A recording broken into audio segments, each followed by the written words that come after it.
네, 그럼 이제 모백스 발표해 보도록 하겠습니다. 우선 모백스는 이제 우리가 그동안 봤던 리덕스나 뭐 리콜 같은 상태 관리 라이브러리고 리덕스와 마찬가지로 리액트에 종속된 라이브러리는 아니에요. 아니,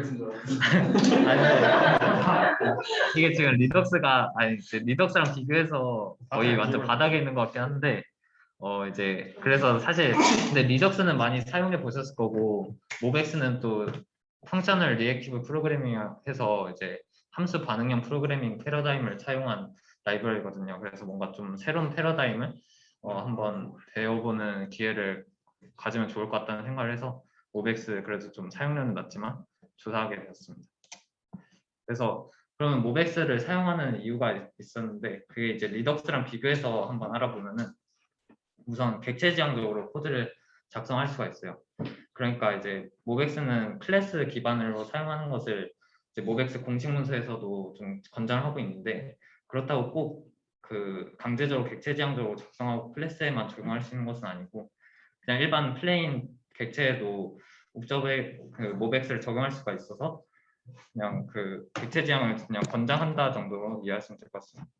그리고 이게 큰 장점인데 리덕스는 이제 리듀서나 액션 같이 뭔가 사용을 하게 되면은 좀 작성해야 될 코드 양이 은근 많은 것을 느낄 수 있는데 모백스는 반면에 작성할 코드가 적고 그다음에 핵심 개념만 알면 거의 누구나 사용할 수 있다 생각해서 좀 러닝 커브가 낮다고 생각합니다.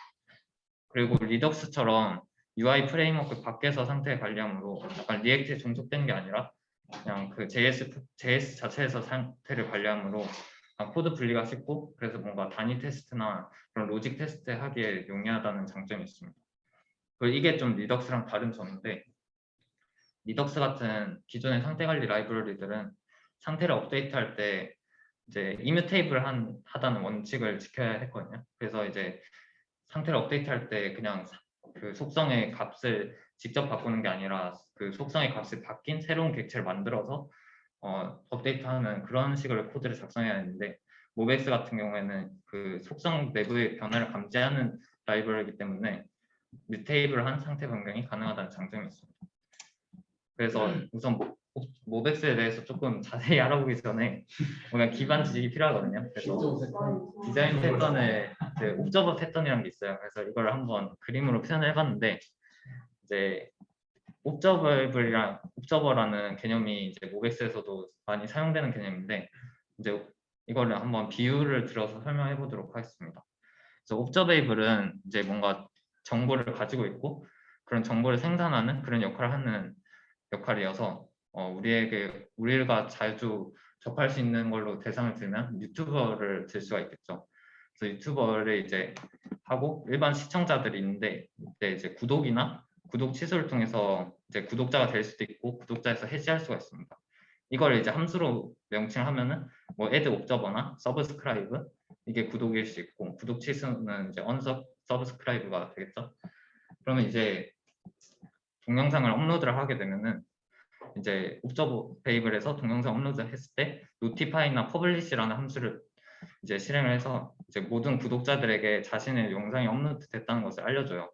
그럼 알려주게 되면은 이제 구독자는 그 알림이 왔다는 것을 알고 각각의 이제 자신의 행동을 하게 됩니다. 그래서 어떤 구독자는 그 영상이 왔을 때 뭐 보는 행동, 그러니까 워치를 할 수도 있고 어떤 구독자는 지금 당장 보고 싶지는 않아서 그냥 알림을 끄는 턴오프 노티 같은 이런 함수를 실행할 수도 있습니다. 그래서 이런 이벤트가 왔을 때 그 함수를 실행하는 것은 구독자의 역할이고 이렇게 상태가 변경됐음을 알려주는 것이 옵저베이블의 역할입니다. 그래서 모백스에 이걸 적용하게 된다면은 상태가 옵저베이블이라고 생각하시면 될 것 같고 그 상태 변경을 보고 이용하는 이제 그 리액트 컴포넌트가 옵저버의 역할을 한다고 생각하시면 될 것 같습니다. 그래서 이 개념을 가지고 이제 볼 건데요. 모백스의 핵심 개념을 알아보도록 하겠습니다. 모백스에는 세 가지 개념만 알면은 모백스를 사용할 수 있는데요. 먼저 첫 번째로 상태가 있고 동작 그리고 파생 이렇게 세 개가 있습니다. 상태는 우리가 그냥 기본적으로 생각하는 보관해야 될 데이터를 나타내고요. 여기서 조금 기존의 상태와 다른 점은 그냥 상태가 아니라 옵저베이블 상태라서 우리가 관찰할 수 있는 상태 정도 이해하시면 될 것 같습니다. 그리고 동작은 그냥 상태 값을 변경하는 메서드나 함수 같은 거를 동작이라 부르고, 파생 같은 경우는 실제로 이 상태를 변경해서는 안 되고 이 상태로부터 파생되는 값들이나 아니면 사이드 이펙트, 그러니까 어떻게 보면은 우리가 리액트 컴포넌트에서 상태가 변경돼서 렌더링을 다시 하는 것도 사이드 이펙트에 해당하다고 볼 수 있거든요. 그래서 이제 이런 값이 상태에 따라서 값이 변하거나 아니면 특정 동작을 수행하는 사이드 이펙트가 파생에 해당한다고 보시면 될 것 같습니다. 그래서 뭔가 모백스의 핵심 플로우를 한번 보게 된다면, 우리가 액션 같은 경우는 주로 이제 이벤트 핸들러로 돔에 이제 연결을 시켜 놓는데, 그래서 만약에 클릭 이벤트가 발생했을 때 이제 만약에 상태의 값을 1 더하는 액션이 실행이 되고, 그럼 이제 상태를 업데이트하게 되겠죠. 그럼 업데이트하면은 이제 이 상태를 가지고 그 곱하기 100을 해서 보여주는 컴퓨티드 밸류스가 있으면은 이제 상태가 변경됐음을 알리게 되고, 그래서 컴퓨티드 밸류스는 얘가 변경됐음을 감지하고 100을 곱해주는 연산을 처리하게 됩니다. 근데 이 100을 곱해준 것을 상태에 저장하면 안 되고 얘는 단순히 그냥 리턴하는 그런 함수여야 하고, 그 얘를 이제 사용해서 그 렌더링을 하고 있는 리액트 컴포넌트에 트리거 돼서 이제 렌더링이 일어나는 사이트 이펙트가 일어나는 이런 플로우가 모백스의 이제 플로우라고 이해하시면 될 것 같습니다. 그래서 그냥 우선 모백스 좀 더 자세히 보기 전에 그냥 잘 보이실지 모르겠는데, 네, 미리 한번 모백스 코드를 한번 살펴보도록 하겠습니다. 그래서 이게 이제 우리가 상태를 이제 담을 클래스인데, 그래서 세컨즈 패스드라는 상태가 이제 우리가 저장할 옵저베이블 상태인 거고, 그다음에 이제 인크리즈랑 리셋이 이제 이 상태를 아까 변화하는 게 제가 액션이라고 말씀드렸죠. 그래서 얘네가 액션에 해당하는 메소드라고 확인할 수 있습니다. 그래서 이제 메이크 오토 옵저베이블이란 것만 하나만 컨스트럭터에서 적용을 해주면은 얘네가 자동으로 옵저베이블이 되고 얘가 자동으로 액션이 되는 이런 동작이 있습니다. 그래서 그리고 리액트 컴포넌트에 적용할 때는 이제 이 프롭스를 받아서 사용할 수 있는데, 이제 이거 객체를 만들어서 그냥 나중에 컴포넌트를 사용할 때 프롭스에 넣어주게 되면은 이 옵저베이블 한 객체를 전달해 줄 수 있고, 그리고 지금 리액트 컴포넌트를 보면은 옵저버라고 그 하이오더 컴포넌트로 한번 묶여져 있거든요. 그래서 이렇게 옵저버로 지정을 해줘야지 이 옵저버에이블 스테이트의 변경을 감지해서 뭐 렌더링을 한다던가 아니면 유지 이펙트로 뭐 네트워크 통신한다던가 그런 사이드 이펙트 처리를 할 수 있게 됩니다. 그래서 이제 미리 보긴 한번 봤고, 좀 자세히 알아보면은 이제 옵저베이블의 개념을 좀 더 자세히 살펴볼 건데, 옵저베이블은 이제 속성이나 모든 객체, 그리고 배열, 그리고 맵이나 셋 같이 거의 모든 그 자바스크립트 객체들이 옵저베이블로 설정돼서 관찰될 수 있는 값이 될 수 있습니다. 그래서 객체를 옵저베이블로 만드는 방법은 3가지가 지원되는데, 첫 번째로 make observable이라는 함수가 있고, make auto observable, observable라는 함수가 있습니다. 아까 저희가 미리 보기에 봤던 코드는 make auto observable을 써서 뭔가 저희가 진짜 별다른 코드 하나 작성하고 한 줄 작성해서 observable 적용되는데, 사실은 이제 make observable 통해서 일일이 지정하는 방법도 있습니다. 그래서 그것부터 알아보면은 make observable은 아까 auto observable로 자동으로 처리해 준 게 아니라 우리가 객체 observable을 속성들을 직접 하나하나 어떤 건지 설명하는 주석을 달아주는 겁니다. 그래서 주석을 지정해줘야 얘네가 이제 실제 observable 값이 되고 액션이 되는 그런 동작인데, 이제 각 주석에 대해 설명을 하자면, 이제 observable 주석은 스테이트를 이제 저장하는 관찰 가능한 필드로 정의하는 것이고, 액션 주석은 아까 말씀드렸듯이 스테이트를 수정하는 메서드, 걔네를 이제 액션으로 네, 지정하게 되고, 그다음에 컨베티드는 이제 스테이트로 파생된 값으로 이제 결과값을 이제 그냥 캐싱해서 그냥 약간 가공해서 보여주는 그런 게터 애들을 이제 컨베티드로 이제 지정할 수 있습니다. 그래서 이제 지금 보시면은 그냥 이 밸류 값이 옵저베이블로 지정했고, 이 get업을 하는 이제 getter를 컨베티드, 그리고 실제 값을 변경시키는 이 메서드를 액션으로 지정한 것을 볼 수 있죠. 근데 이제 make auto observable은 이런 모든 속성을 우리가 하나하나 일일이 지정해 준 게 아니라 그냥 자동으로 출원을 해줘요. 그래서 그냥 make observable 해서 이 객체만 넘겨주면은 얘가 자동으로 observable인 거를 observable로 지정해주고 속성은, 그다음에 getter는 converted로, 그리고 setter는 액션으로 지정을 해줘요. 근데 얘가 조금 다른 동작이 하나 있는데 그냥 그 단순히 세터 같은 경우에는 확실하게 그 스테이트를 변경하는 함수임을 알 수 있으니까 액션으로 지정하는데 나머지 복잡한 함수들은 이제 얘가 액션인지 컨버티든지 사실은 이제 정적 분석으로는 알기가 힘든 경우가 많아요. 그래서 모든 프로토타입의 함수는 오토 액션으로 지정되어 있어요. 근데 오토 액션은 저희가 메이크 옵저베이블에서 직접 이렇게 액션으로 사용하듯이 사용하는 건 아니고 얘가 내부적으로만 사용하는 주석인데 오토 액션 같은 경우는 런타임에 그게 결정이 돼요. 그래서 그 함수가 만약에 액션은 그 스테이트 값을 업데이트하는 함수다. 그러면 얘는 액션으로 런타임에 지정되는 거고 만약 그게 아니다. 그러면은 이제 컨버티드로 지정이 되겠죠. 약간 이런 동작이고 그리고 슈퍼 클래스나 서브 클래스에는 메이크 오토 옵저베이블을 사용할 수 없다는 점이 있어요. 이게 왜 그런지는 나중에 한번 그 뒤에서 알아보도록 하겠습니다.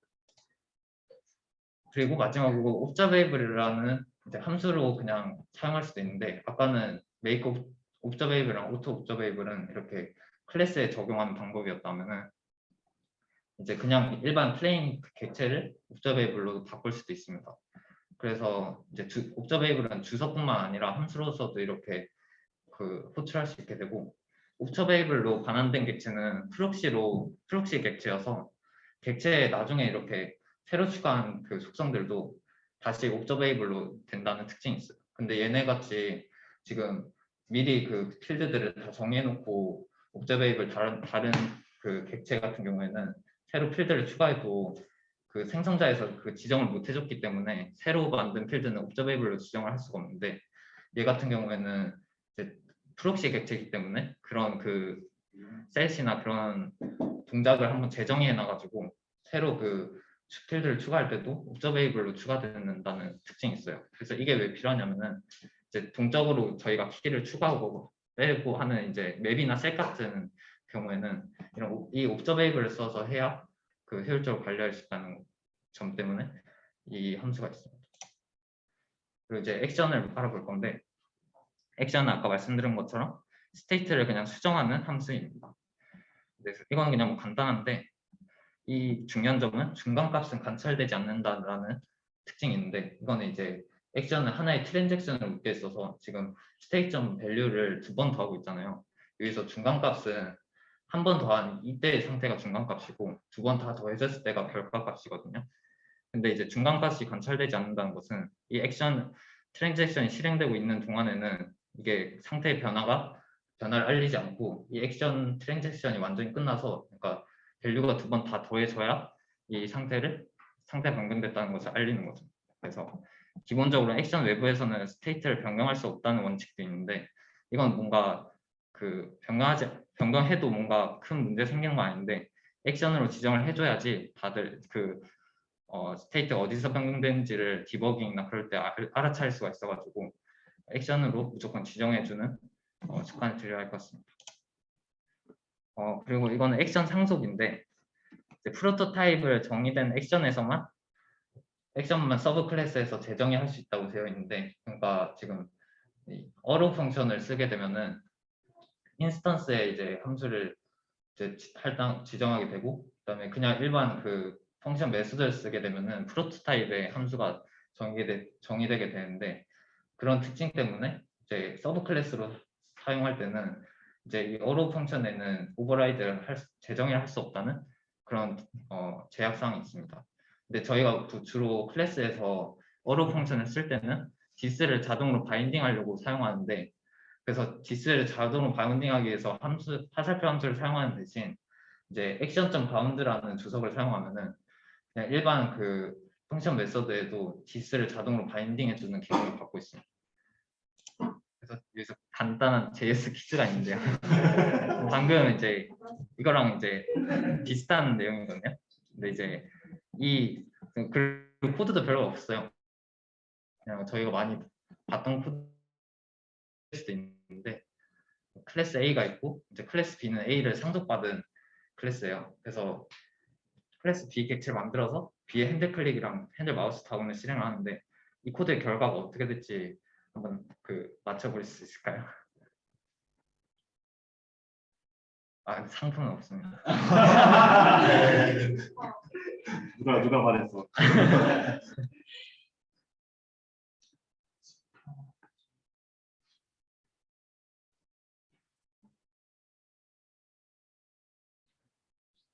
저 액션이랑 엮인 게 없어가지고 그냥 다 이건 모백스랑 관련된 코드는 아니죠. 아, JS 그냥 네네. 클래스.